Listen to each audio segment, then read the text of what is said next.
शवसाधना म्हणजे नेमकं काय आहे? मेलेल्या इच्छा असतात त्यांच्या. मग अशा काही शक्त्या का त्या आहे ना मुक्ती न मिळता भ्रमण करताय. त्यांना प्राप्त करण्यासाठी सिद्धी करावं लागते. ज्यांनी कालवर सिद्धी केलेली आहे समजा, तो शवसाधना करू शकतो. काही मंत्र असतात शव उठवण्याचे, ते मंत्र बोलल्या जातात. 5 धान्यांचे ना पीठ बनवले जातं, त्याच्या चाणक्या करतात. प्रत्येक मंत्र बोलायचं आणि त्या चाणक्या आहे ना त्या चितेवर भाजायच्या. ही प्रक्रिया तुम्हाला आहे ना, अशी प्रक्रिया तुम्हाला 21 दिवस करणे. म्हणजे रोज तुमचं अनुष्ठान लावायचं. रात्री 11-12 अनुष्ठान लावलं आणि काही मंत्र असतात, शव उठवण्याचे मंत्र असतात, तर ते मंत्र बोलायचं आणि ती चाणकी भाजायची. ज्याला तंत्रविद्येचं नॉलेज आहे त्यांनी कालभैरव सिद्धी केली, शमशान सिद्धी केली, तोच शव साधना करू शकतो. आणि हे शवसाधना करताना काय जो साधना करतो त्याला त्रास पण होत असतो. अगोदर अस्त्र उजाळलेलं आहे, तोच शव साधना करू शकतो.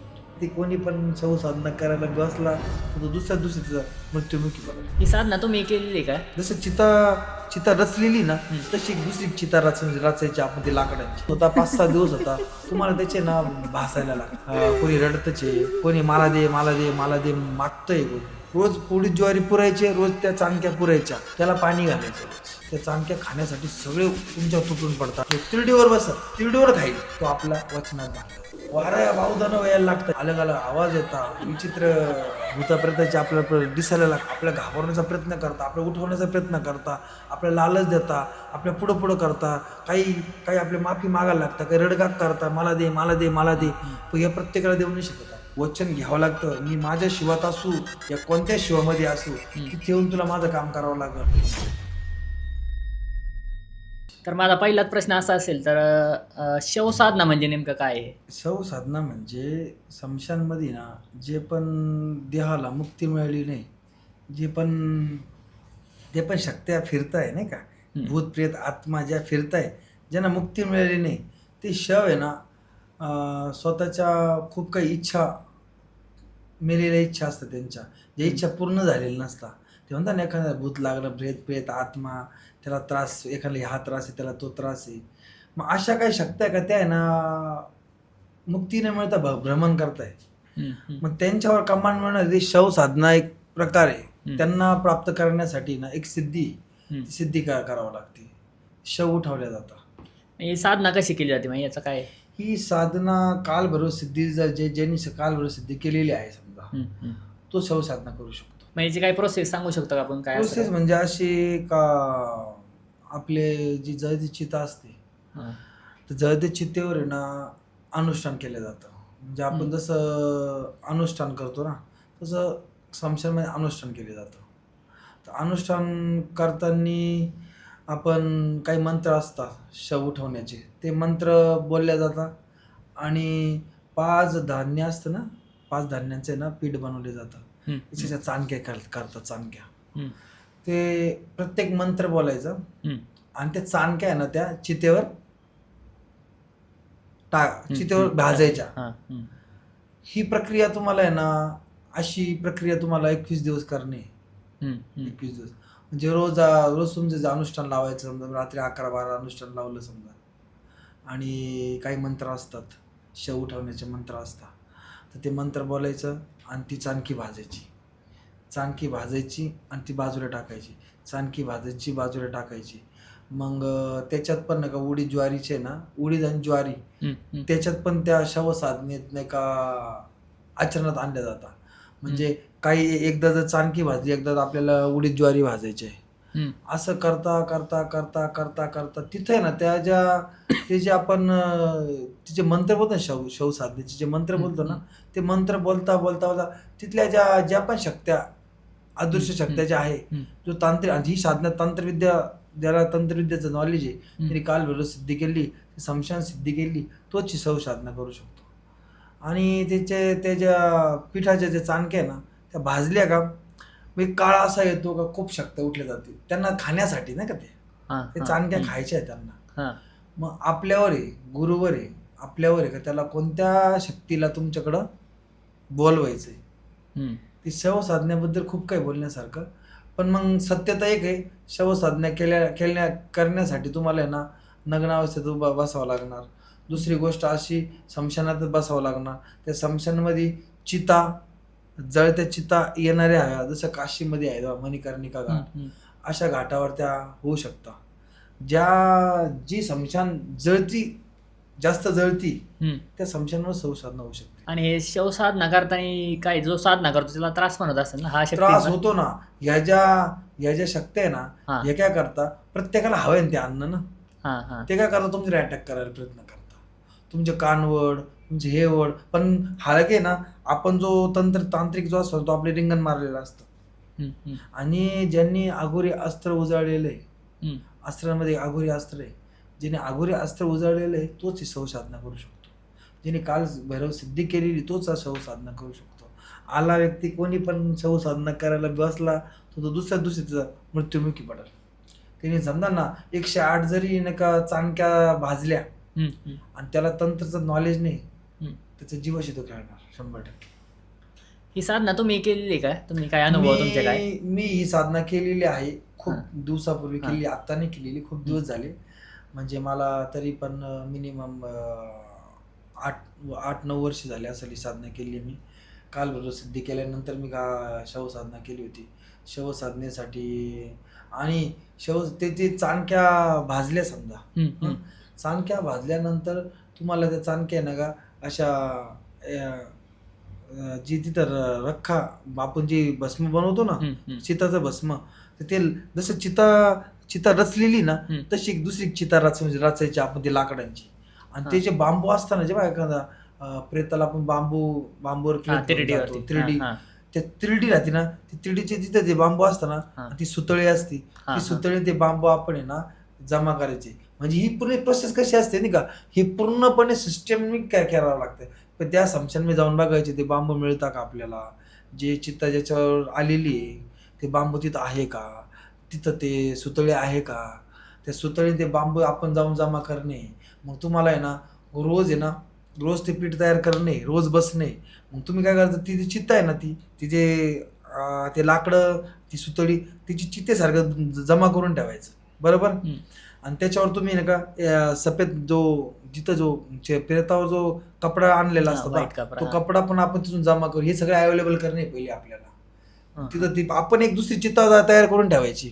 हम्म. जशी ते चाणक्या भाजल्या, त्या चाणक्या त्याच्यावर टाकायच्या. जशा त्या चाणक्या भाजल्या, चाणक्या त्याच्यावर टाकायचा. असं करता करता करता आता रोज तर तुम्हाला ते बांबू मिळणार नाही, रोज तर तुम्हाला ते दोऱ्या मिळणार नाही. मग ते जे तुम्ही त्याच्या चाणक्या आहे ना, त्यानंतर तुमची साधना समजा रात्रीचा आजचा दिवस गेला भाऊ, मग ते तुम्ही काय करायचं, ते उचलून घ्यायचं. उचलून घेतल्यानंतर त्याला फेकावं नाही लागत बा, त्याला जमा करून ठेवायचं. स्मशानमध्येच ठेवायचं, घरी घेऊन जायचं नाही. जिथं तुम्ही तुमच्या मठात घेऊन जाऊ शकत नाही, घरी घेऊन जाऊ शकत नाही, त्या चाणक्या तशात तुम्ही ना स्मशानमध्ये एका ठिकाणी पुरायच्या, त्या खड्ड्या करून पुरावा लागतं. रोजचं ते गंमत आहे तुमची. 21 दिवसामध्ये जसे 8-10 दिवस होता, 5-6 दिवस होता, तुम्हाला त्याचे ना भासायला लागतं काहीतरी. मला नाही काय ना, कोणी रडतचे, कोणी गागते जोरजोऱ्यात, कोणी मला दे मागतंय कोणी. असं आहे ना, ते त्याच्या शक्ती आहे ना, तो तुम्हाला भास व्हायला लागतो पहिले. आणि भास व्हायला लागल्यानंतर तुम्हाला समजून जायचं, अरे आता आपल्याला भास होतोय. आणि ही पण साधना गुरुच्या सान्निध्यातच होती. गुरुची साथ लागते. आणि उडीद ज्वारी जे आपण भासतो, ते प्रेतावर उडीद ज्वारी भासतोय आपण, ते उडीद ज्वारी पण आपल्याला जमा करून आहे ना ते पुरायचे. रोज उडीद ज्वारी पुरायचे, रोज त्या चाणक्या पुरायच्या. आणि हे पुरल्यानंतर आहे ना त्याला पाणी घालायचं रोज जाताना. म्हणजे आपण आज तुमची साधना झाली, 2 वाजले 3 वाजले त्याची, तुम्ही काय करायचं, खड्डा करायचा, रात्री खड्डा करायचा आहे, त्या चाणक्या पुरायच्या आहे, त्याच्यावर पाणी टाकून द्यायचं आहे. पाणी टाकताना काही मंत्र दिलेले असतं गुरुनी, ते मंत्र बोलायचे. असं करता का 21 दिवसाची साधना आहे. ही साधना 21 दिवसात पूर्ण होती. म्हणजे तुम्हाला ॲक्टिव्ह तर ती 8-10 दिवसांनी ॲक्टिव्ह व्हायला लागते तुम्हाला. म्हणजे तुम्हाला त्या शक्त्यांचा प्रभाव दिसतो. कोणी म्हणतं मला दे, गागोड व्हायला लागते, वडताड व्हायला लागते. पण त्याच्यामध्ये खूप शव उठता. सगळेच आपल्या कामाचे नाही, आपण सगळे आपल्या कामाचे नाही शिवजी. ते त्याच्यातले विशेष असे काही आहे, ते आपल्याशी बोलायचा प्रयत्न करतात, तेच आपले खरे. म्हणजे 2 उठल, 3 उठल, 50 उठल, 100 उठल, किती पण उठू शकता. आणि यांना सगळ्यांना आहे ना आकळण्यासाठी तुमच्याकडे तंत्रज्ञ पहिले ॲक्टिव्ह पाहिजेलच. हालाकी ज्याला काल भैरव सिद्धी केली, भैरव तंत्र ज्याच्याकडे आहे, ज्याच्याकडे भैरव तंत्र आहे तो स्मशान साधना शव साधना करू शकतो. ज्याच्याकडे भैरव तंत्राचा मंत्रतंत्र आहे समजा तोच शव साधना करू शकतो. म्हणून शव साधना करताना ना सगळ्यात पैकी तुमच्याकडे ना तंत्रविद्येचा अभ्यास असावा, गुरुची साथ असावी, तंत्र मंत्राचं पूर्ण नॉलेज असावं, तर स्मशानमध्ये असावा. आणि स्मशानमध्ये एक ज्या जागी आपण बसतोय रोज त्याच जागी बसावं लागतं. मग तिथं तुमचं बॅड लक पण नाही व्हायला पाहिजे. बॅड लक कशी होता का त्याच ठिकाणी एखादी चिता आली पाहिजे नाही, तिथंच तुमची जी आसन आहे ती त्याच जागी ते आसन मांडलं पाहिजे. 21 दिवस तुमचे म्हणजे काही काही काय होऊन जातं नाही का, एखाद्या 21 दिवस साधना ते पर 2 महिन्यावर पण गेलेली, 41 दिवसावर पण गेलेली, कारण की ती खंडित नाही झालं पाहिजे आपण. तीच जागा त्याच जागेवर करायची आणि तिची जागा भरलेली राहते. आणि आपण काय करतो ज्यावेळेस शव साधनेला बसतो स्मशानमध्ये ना, स्मशानला पहिले बाहेर आमंत्रण दिले जातं. आमंत्रण दिल्यानंतर तुम्ही मध्ये येता. कालभैरवला सिद्ध केलेलं राहतं, त्याला पण सांगितलेलं असतं, महाकालीची पण साथ असते त्या कामामध्ये. ह्यांचं हे बीर आपल्याकडे जागृत राहिलं तेव्हा ते शव उठता. शव एका टायमाला 1-2 नाही उठता, खूप उठता. प्रत्येक शव तुम्हाला ना काही ते त्याला खायचं राहतं. ते त्यांच्यासाठी ते जे कडधान्याचं ते अन्न आहे ना, ते चाणक्या आहे ना, त्या चाणक्या खाण्यासाठी सगळे तुमच्या तुटून पडतात. म्हणजे भीड राहते ती. त्या भीडमध्ये कोणाला द्यायचं कोणाला नाही द्यायचं प्रत्येकाला चारावं लागत नाही. जवळ तुम्ही त्यांना म्हणणार नाही ना हे खाय, तर तो खाऊ पण नाही शकत. तुम्ही ते तिरडीवर तिरडी बनवलेली ना, त्या तिरडीवर त्यांनी ते झोपलेले होते एक काळी, ते आता उठले, त्यांना त्याच्यावर झोपायचं नाही. जो त्याच्यावर बसून खाणार आहे तोच आपला प्राप्त होणार आहे. मग असे प्रत्येक मला दे आणि आपण जर त्याला देऊन टाकलं तो आपल्याला बाधा देऊन टाकल. मग तो कायमस्वरूपी आपल्याला आहे ना डिमांड कराल काय खाण्यापिण्याची मागायची. पण जो तिरडीवर बसून करल, जो तिरडीवर बसल तिरडीवर खाईल, तो आपला वचनात बांधला जातो. आणि त्याला देताना पण तसं तिरडीवर बसायचं पण मंत्र आहे. हा मागल खूप उठता बरं का, पण खूप उठता. त्याच्यातून आपण म्हणू शकतो हा म्हणतो मला दे, मग तो सांगतो मी कसा मेलो काय मेलो, मला दे, माझं हे अपुरं आहे, मी ते अपुरं आहे. मग त्याला विचारावं लागतं माझं काम करशील का. तो म्हणेल हा मी करेल काम. मग कोणतं काम करशील, कसं करशील, हे सगळं त्याच्याकडे बोलून चालून घ्यावं लागतं. मग तू तयार आहे का, माझ्या तिरडीवर बसतो का, झोपतो का माझ्या तिरडीवर. जो त्या तिरडीवर झोपायला तयार होतो तोच खरा शव उठणं. आता अशी स्मशान खूप मोठी वारा वावदानं व्हायला लागतं. ज्या टाइम ते स्मशान उठायला लागते ना, वारा वावदान येणार, अलग अलग आवाज येतात. असे एक डोळा दिसल, मोठे मोठे विचित्र भूताप्रेताचे आपल्याला दिसायला लागतात. आपल्याला घाबरण्याचा प्रयत्न करता, आपल्याला उठवण्याचा प्रयत्न करता, आपल्याला लालच देता, आपल्या पुढं करता, काही आपली माफी मागायला लागतात, काही रडगाग करता, मला दे. पण या प्रत्येकाला देऊ नाही शकत आपण. विशेष प्रेताला दे नाही. प्रेत जे उठलं, जो तिरडीवर येऊन बसला, त्याच्याशी वचन मागावं लागतं. आता समजा तिरडीवर येऊन बसला तो आणि ते तिरडी आता ज्या माणसाला आता जाळं त्याची आहे, मग त्या तिरडीवर हा बसला म्हणजे याचा शव जागा आलं आणि त्याचा शव मग भटकत राहणार का. नाही, तो जो भटकणार आहे तोच बसणार आहे त्याला सिद्ध होण्यासाठी. तो समजा बसला खाण्यासाठी बसणार आहे. त्याला आहे ना, त्याला जे हवं आहे ना ते भेटतं. खाणं म्हणजे काय नाही का, प्रत्येकाचे वेगवेगळे ड्रीम्स असतात, कशा ना कशासाठी मेलेला आहे तो. पण तो ना कशा ना कशा वाचून ना ते का मजबुरी तो तिथं बसतो आणि त्या मजबुरीत आहे ना आपण त्याला प्राप्त करावं लागतं. तो काही मागल पण त्याला काही थोडी द्यावं लागतं. त्याला ते अन्नाच्या त्याला दिसतं काही पण ते, पण ते चाणक्या आहे ना त्या तंत्रच्या बांधलेल्या असतात. त्याला जे लागतंय ते दिसतं, आपण चाणक्या बांधलेल्या राहतात. ते ना दैवतांनी खाणं पिणं बनवलेलं आहे. ते दैवताचं खाणं आहे, ते भूताप्रेताचं खाणं आहे. त्याला ते आवडीचं एकदम अमूल्य जेवण आहे त्याच्यासाठी. पण त्याला ते ज्याला जे हवं आहे ना ते दिसायला लागतो, तो काही करायला तयार होतो. पण सगळेच प्रेत तिरडीवर बसती नाही, झोपती नाही. जो झोपायला तयार होतो तोच आपलं काम करायला तयार होतो. नाही तर बाकीचे नंतर मग त्यांना बजरं देऊन दिलं ना, त्यांना वचनात जर बांधलं नाही ना, तो कायमस्वरूपी आपल्या घरापर्यंत देऊन त्रास देईल. वचनात बांध लागतं. जे पण वचन असतं गुरूंनी सांगितलेले, जे पण वचन आहे आपलं, त्या वचनामध्ये ना त्याला बांधावं लागतं. वचनात बांधल्या गेला वचन घ्यावं लागतं. मी माझ्या शिवात असू या कोणत्या शिवामध्ये असू, तिथे येऊन तुला माझं काम करावं लागल. तो जेव्हा हा म्हणतो ना तेव्हा त्याला ती चाणकी चारावं लागते. आणि चाणकी चारताना ना त्याला हे पण सांगावं लागतं, तू जवळ मी आहे, जवळ माझं शरीर आहे, तुला माझी मदत करावं लागल, माझ्या शब्दात जागावं लागल. असं नाही झालं तुला मी वापिस तुला वापिस तुझ्या जागा ज्या जागेवर होता त्या जागेवर तुला वापिस बांधल्या जाईल तू. हम्म. मग तो काय करतो, मुक्त व्हायच्या मार्गाने ना तो काय करतो, आपल्या शर्ती मान्य करतो. पण आपण पण त्याला मान्य एकच करायचं, जे मी देईल ते तुला घ्यावं लागल. तो काही पण मागतो. हा हा तो तो तर टायमाला लेडीज पण मागू शकतो, या तो लहान मुलं मागू शकतो, तो जगाची अमूल्य वस्तू मागू शकतो. तो आपल्याला वचनात बांधायसाठी तो काही करू शकतो. पण आपणच गुरुने सांगितलं त्याला हेच मागायचं, तुला माझं काम करायला जे मी देईल तेच घ्यावं लागल. हा तो तर टायमाला आता आपण नाथ संप्रदायामध्ये तो तर आपल्याला म्हणेल मला मटण दे, मटण थोडी देऊ शकतो आपण. जे मी देईल ते तो काय करतो, ती चांदकी खाण्यासाठी त्याला तो हाला सगळं करत असतो. पण त्याला वचनात बांधायचं, ते वचनात बांधताना महाकालीची साथ राहते. काल भैरव तंत्र राहतं. भैरवतंत्राचा वापर करून, कालीचा वापर करून शवाला आहे ना ताब्यात केला जातं. असा शव साधनेचा विषय. शव आणि शिव यांचा काय संबंध आहे? शिव हे सगळं शिवाच्या आधीने सगळे, काल भैरवाच्या आधीने. हे शमशानाची जी पण शक्ती सगळी शिवाच्या आधीने. हा बघा महादेवाच्या मागं सगळे हा देव दानव यशकिनी दाक्षिणी सगळे महादेवाचीच त्यांच्या अंशी सगळे त्यांच्यात प्रचितीने चालू सगळं ते. तुम्ही बघा ना महादेवाचं लग्नाचं वरड कसं होतं. महादेवाचं जसं महादेवाचं शिवरात्री दिवशी दिसतं ना, शिवरात्रीमध्ये बघा महादेव लग्नाच्या टायमाला वरड कसं होतं. महादेवाचं भूतप्रेत आत्मा सगळे होते ना. महादेव सर्वच आहे, महादेवाच्या आधीने सगळे काही. आणि ते शवसाधना ही शमशानमध्येच होती, घरात होत नाही ना, एखाद जागी होत नाही. ही याच्यावरच होते, शमशानमध्येच होते. आता हे तुम्ही म्हणले काल भैरव साधना शिकावं लागते आधी शव साधण्याचं आहे. ते काल भैरव साधना नेमकं काय आहे? काल भैरव तर खूप मोठी सिद्धी येते. तर 65 दिवसाची सिद्धी येते. तिच्यात तर खूप मोठा वेळ जातो. 65 दिवस तुम्हाला एका जागी शमशानमध्ये बसून आहे ना होम हवन आहे. होम हवन करावं लागतं. प्रत्येक 10 दिवसाला वेगळा हवन आहे.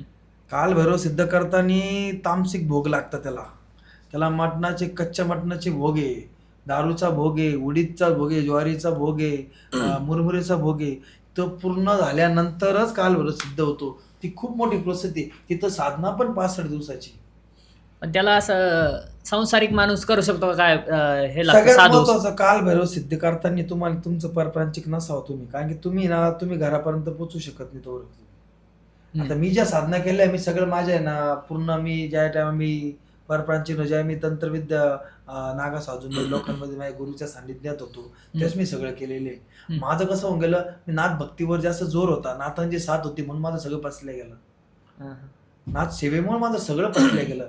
आणि मी माझ्या आयुष्यात तांत्रिक भोगाचा कोणत्याही प्रकारे भोग स्वतः ग्रहण नाही केलेला आहे ना. मी विद्या शिकताना केलं नाही कधी. आम्ही पूर्ण शुद्ध शाकाहारी लोक आहे, नाथ संप्रदायातले. नाथांच्या आधीन सगळे बीर आहे म्हणून या सगळ्या शक्त्या आपण प्राप्त केलेल्या आहे. नाथांच्या आधीनं सगळे बीर आहे.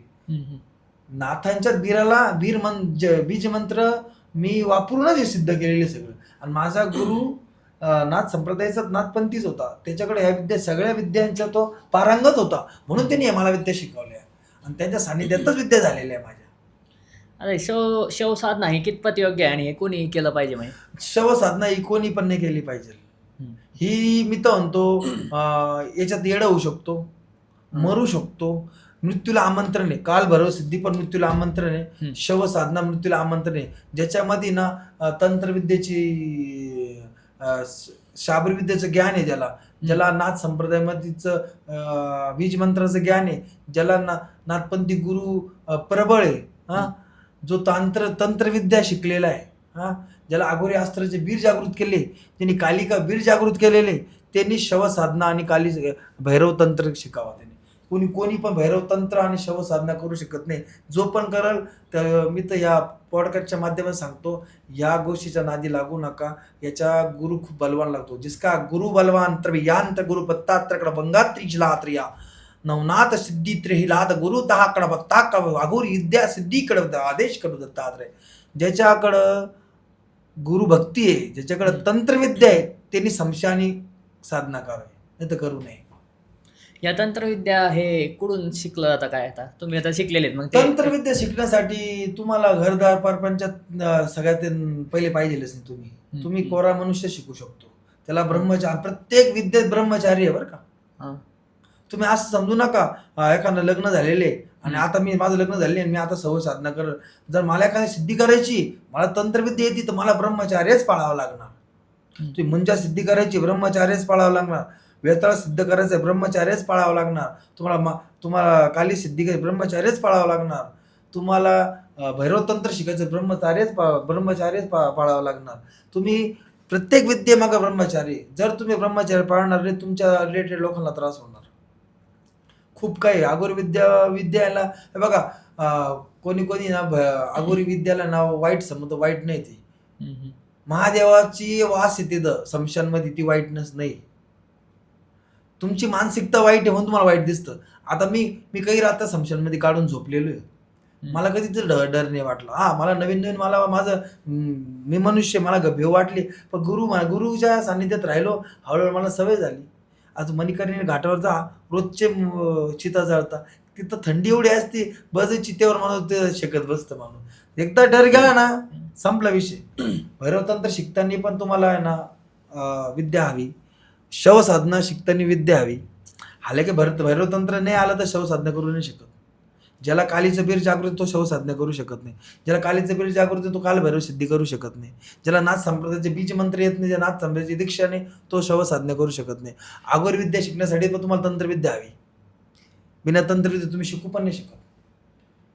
कारण की असं जर बिना हा लक्षात घ्या, जे पण सिद्धी शिकायची असेल पॉडकास्टच्या माध्यमातून, ज्याच्या गुरुला ज्ञान असेल ती सिद्धी शिकायची. गुरुकडे ती सिद्धी नाही, त्याच्या पुस्तकी ज्ञानाने विद्या शिकल्या जात नाही.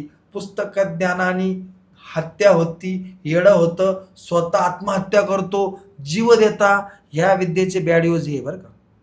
ह्या विद्या शिकायला गेलं येडं होतं मनुष्य, स्वतःहून जीव देतो. जर तुमच्याकडून चुकी झाली तर जीव देणार तुम्ही, स्वतः जीव देतो मनुष्य बरं का.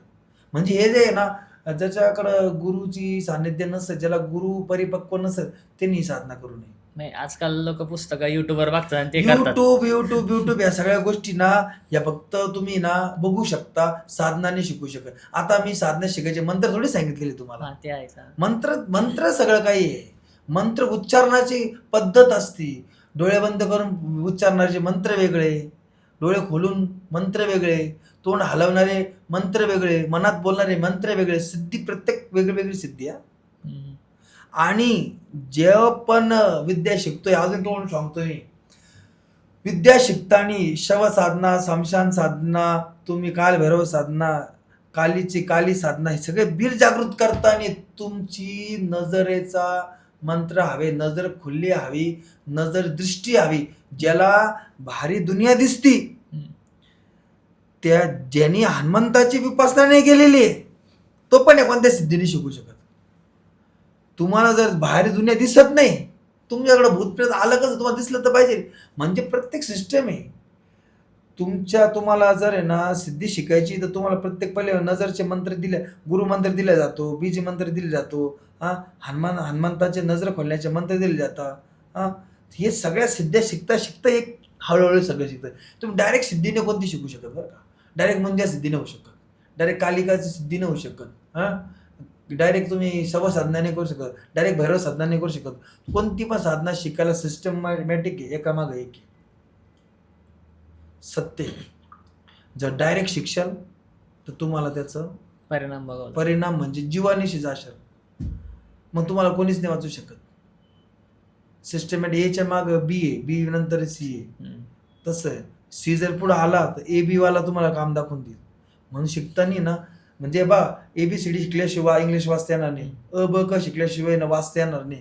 वाचता यायचं महत्व वेगळे, पण त्या अंकाला महत्व आहे, त्या लेटरला महत्व आहे. तसं आहे सिद्धी शिकताना ना, तुम्हाला नाही का हे बीर जागृत हवे, नजरचे जे बीर जागृत हवे. कोणती पण विद्या शिकताना ना बीर जागृत हवे. तुमच्याकडे बीज मंत्र जागृत आहे, तुमची सिद्ध आहे. प्रत्येक बीर जागृत करावा लागतो, नंतर तो सिद्ध करावा लागतो. सिद्ध केल्यानंतर तुम्ही विद्याला बसू शकता.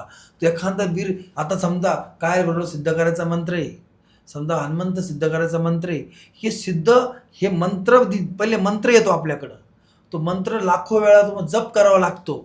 मग त्याच्या आहुत्या दिल्या जातात, मग तो मंत्र सिद्ध होतो, मग सिद्धीला बसल्या जातं. तुम्ही डायरेक्ट सिद्धी एखादा मंत्र युट्यूबवरून घेतला आणि तो वाचत बसले, समशानमध्ये जाऊन समजून घ्यायचं तुमचा कार्यक्रम झाला. तुमच्यावर उलट्या शक्त्यांचा असर होणार आणि तुमचा जीवाला त्रास होणार आणि तुम्ही येडे होऊ शकता, पागल होऊ शकता, तुमच्या बॉडीत काही वाईट शक्त्यांचं इंटर होऊ शकते. म्हणजे तुम्हाला त्याचा म्हणजे वाईट परिणाम 100% होणार. असं आहे, ज्याला पण सिद्धी शिकायची असेल त्यांनी ना चांगल्या गुरुच्या सानिध्यात शिकावा, चांगल्या गुरुची दीक्षा घ्यावी, चांगल्या दीक्षा घ्याव्या, चांगला गुरुचे ज्ञान पूर्ण घ्यावं, गुरुची सेवा करा. कोणता पण गुरु डायरेक्ट काही देत नाही, त्याची लई सेवा करावं लागते. गुरु त्रिबिहात गुरु शत्र कहा गुरु तमचंद्र गुरु ताहत्र गुरु शमशान गुरु त्रिबिहात गुरु त्रिभेंदांग गुरु त्रिलासला गुरु त्रिपत्ता कडा हल्ला काल कहत गुरु त्रिबिहात्र्या. म्हणजे गुरु या सगळ्या सिद्ध्या शिकू देऊ शकतो.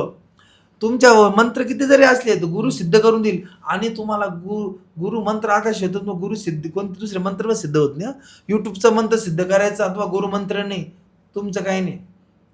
म्हणजे एखादा माणूस नाही का एखाद्या ठिकाणी जॉबला आहे, त्याला अटेंडी कार्ड असतं, तसं गुरु मंत्र म्हणजे तंत्रमध्ये ते अटेंडी कार्ड येते. गुरुचं इन्फॉर्म म्हणजे असं समजा तुमचे अस्त्र उजळले म्हणजे तुम्ही त्या परिपक्वता आहे तुमच्यामध्ये. म्हणजे अस्त्र उजळायला लागते, काय भाषा आहे, भाषा आल्या पाहिजे. एखादी शक्ती काय मराठी हिंदी थोडी बोलती, ती तिचा खेळ खेळायला लागते. एखादी मोठी शक्ती जागृत करताय तुम्ही, तर ती तुम्हाला वेगवेगळ्या भाषेत त्यांना छळकपट करते तुमचं. त्याच तुमच्या गुरुची साथ तुमची ताकद तिथं दाखवावी लागते, तरी सिद्धी प्राप्त होते.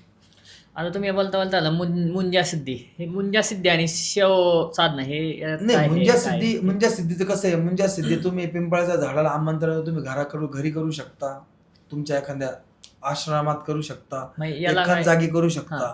पण शव साधना ही समशानमध्येच केल्या जाते, भैरव साधना ही समशानमध्येच केली जाते. मुंजा तरी तुम्ही दुसरीकडे त्याला आमंत्रण दुसरीकडे बोलवलं जातं. मुंजाला आमंत्रण दिलं जातं. ते सगळ्यांना आमंत्रण, जिथं आमंत्रण तिथं सिद्धी, तिथंच व्हावं. म्हणजे समशानमध्ये तुमची पकड पण पाहिजे. ह्या कोणत्या समशानला होत्या नाही का, जे नाही का साधू संत आगोरी लोक बसले तिथंच होऊ शकतं. आपल्या गावाच्या समशानमध्ये काही नाही होऊ शकत याचं.